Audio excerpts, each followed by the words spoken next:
Good morning, good afternoon, good evening. This is Alan Burgos from the hashtag Walk with Lan channel. Welcome and welcome back to our channel.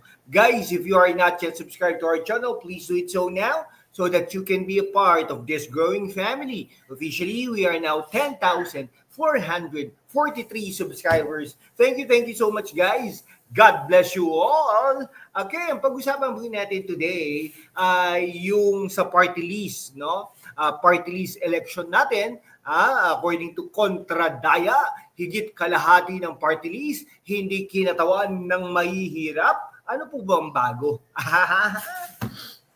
Hindi po ba? Kahit naman po anong administrasyon, ay ganyan at ganyan din po. By the way, ang party list po, election here in the Philippines, ay ito po ay nag-i-elect po tayo ng party list. Hindi po yung tao pero yung mga party list na po yan, may mga nominees. Okay? Yan po yun may mga nominees po. Yung mga nominees, yun po sana ang magre-represent ng party list na nasa sectoral, nasa marginalized sector. Okay?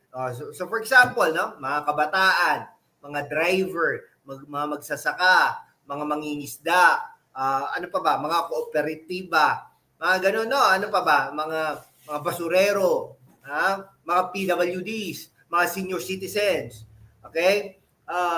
Yung sectoral marginalized, so for example, yung sa mga profesor, mga teachers, yan, mga retired employees, okay?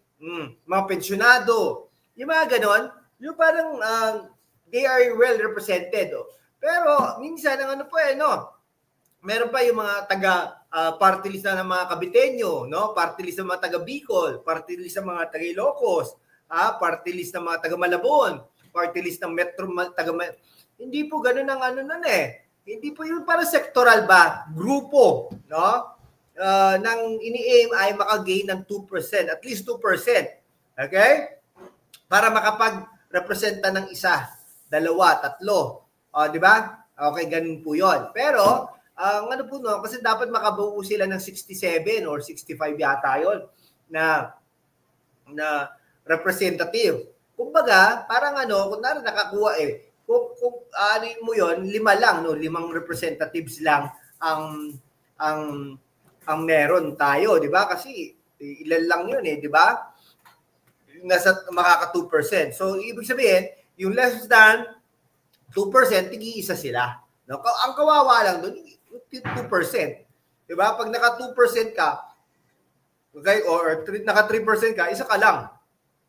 Isa lang yung representative mo, kumbaga. No? 'Yon. Dapat maka 4% ka para dalawa. Ang problema noon, the rest, magra-ranking 'yan, no? Kahit na kunwari 0.5 pa lang 'yan, pero dapat mabuo niyo yung 65 Ganun po yung party list. Ang problema nga, biruin mo naman the party list representative, the party list, no, is representing the sector of the drivers. Pero yung nagre-representa sa kanila, yung nominee nila ay hindi po driver. Yung mga toda, tricycle driver, ganun. Hindi po anyaman. Okay, bilyonaryo, kumbaga, no. Ayan, yung pa isa sports. Yeah, isa pa yan. Mga sports.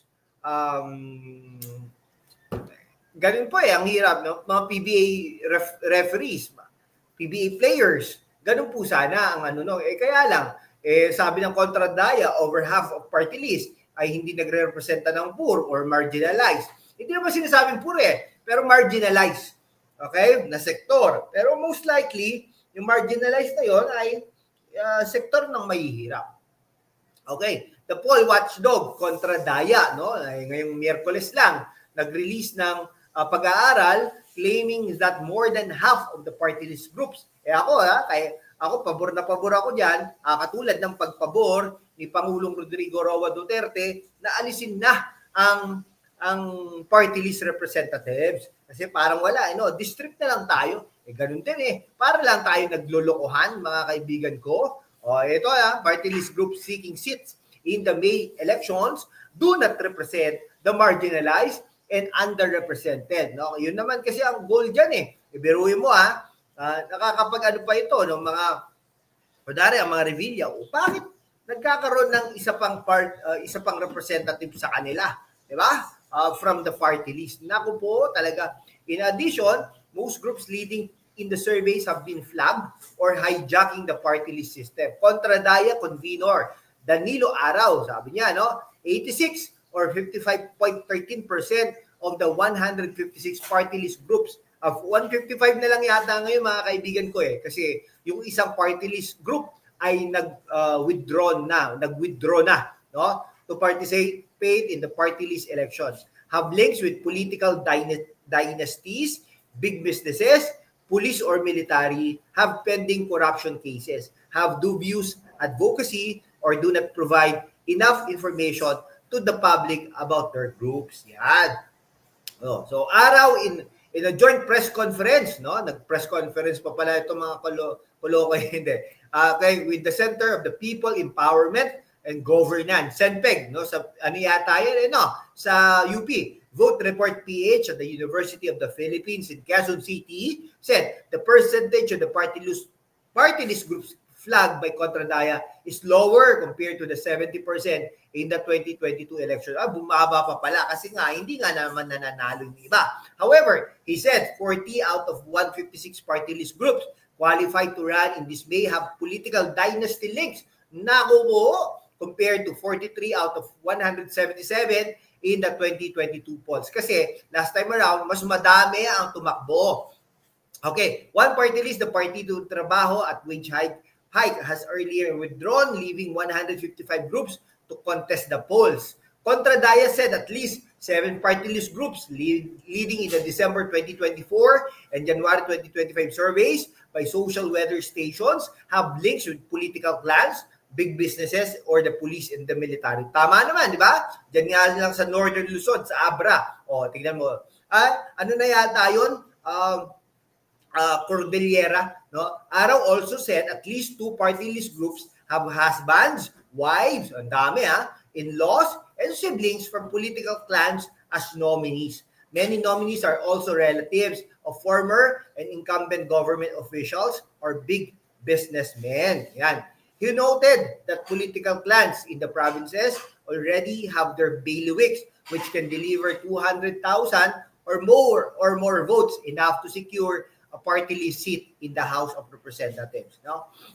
At talagang, ay nako, nakakaano, no? Ito they also expressed concern over nominees who provided limited information about themselves in the form submitted to the Commission on Elections. Siyempre, bakit naman? Bakit papahuli? They did not provide specific details on the nature of their work, preferring to give only general details.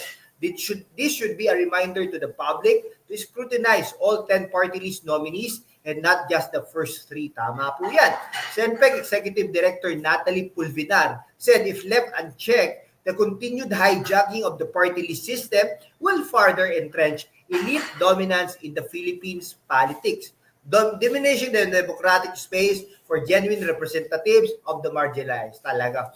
Nako po, we call on all democratic forces, civil society, grassroots organizations, and concerned citizens to stand together in reclaiming the party list system. Paano nga?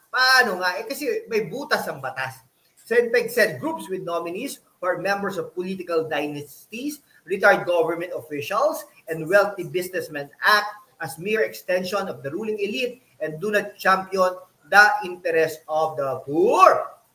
Nako, napakatrapo po kasi ng mga politicians natin, no? Ito Republic Act 1794 of the Party List System Act, enacted in March 1985, has long been criticized for ending up as another vehicle for traditional politicians or trapos to advance personal interest. Ganun naman po talaga. In 2012, the COMELEC tried to cleanse the system by reassessing the so-called marginalized groups and screening their representatives in Congress, which the poll body noted were either multimillionaires. Kung hindi pa milyonaryo ngayon, malay mo, di ba, malay mo, baka pagdating ng araw, maging milyonaryo na rin. Former government officials or members of the powerful political clans. In April 2013, however, the Supreme Court revised its previous ruling and allowed political parties and groups not representing marginalized and underrepresented sectors to participate in the party list elections. Nako po. Kaya kunwari yung PDP, no? Last time around may PDP Cares. Nako po. In the 2010 elections, the COMELEC accredited 187 party list groups. The number decreased significantly in the 2013 elections with only 111 but increased to 115 in 2016 elections. In 2019 elections, 134 party lists were on the official ballot, when increased further to 177 in 2022 election. This year, 155 party lists are running. Nako po talaga. Lost original intent. Contra Dayan, Senpeg called for the restoration of the original intent of RA 7941 to ensure representation for the marginalized and underrepresented sectors. Sabi pa nila, no? Sabi ng mga constitutional and legal experts should challenge the 2013 Supreme Court ruling. Pulbinar added that the COMELEC should have stricter measures in accrediting party lists. The two groups also pushed for reforms of RA 7941 but noted that bills proposing changes have been gathering dust in both houses of Congress. Siyempre, nakikinabang po Nakikinabang po ang mga Kongreso, ang mga miyembro ng Kongreso. Tignan nyo yung Tingog Party List. Tignan mo asawa ang nanguuna dyan, putek ng ewan ba. In October 2024, the former Bayan Muna Representative Nery Colmenares, alam mo magaling to si Colmenares kaya lang wala, hindi na nanalo. Bakit po ganoon, no? Since the 15th Congress, Bayan Muna and other Makabayan Black members have filed bills aiming to strengthen eligibility requirements and implement measures to prevent political and economic elites from infiltrating the party list system. How they are elected. Section 11 of RA 7941 provides that party list representatives shall constitute 20% of the total number of the members of the House of Representatives, including those under the party list. A party list can only have a maximum of 3 representatives. There are currently 63 party list lawmakers. The COMELEC uses a 3-stage formula set by the Supreme Court 2009 decision for distributing seats of the party list winners. Nako po, talaga, ay ang hirap po niyan. Kasi po, 20% po, no? 20% of the seats. Okay? 20%, kung 350 nga po yan, 35, more or less 70. Dapat po 70 ang representatives natin ng party list. Nako, dami po yan kung bumuo po siya ng bloke 70, ay nako, di 20%. Nakuha niyo po ba, mga kababayan ko? Kaya nga po, pag-aralan po natin mabuti ang party list. Kung buboto po tayo, iboto po natin. So for example, I have nothing against them naman kasi okay din naman sila. Pero yung Duterte Youth Party List, no? O siguro pwede rin, no? Duterte kasi, if you will interpret that, may butas pa rin, no? Kasi when we say Duterte, no? Duterte is from Davao. Duterte is from Mindanao. Okay? Nakuha? Okay. So pag ganyan po, if that is the case, and then youth, Duterte Youth, no? Ibig sabihin, they are representing the young people from Davao. They are representing the young people from Mindanao. No? Ayaw po nila na mapasama, mapariwara, no? So, mapunta sa drugs, mapunta sa mga communists. Kaya po nilalabanan po nila yan. Kaya okay lang din. Duterte Youth Party List Representatives. Okay? Yan. Sige po.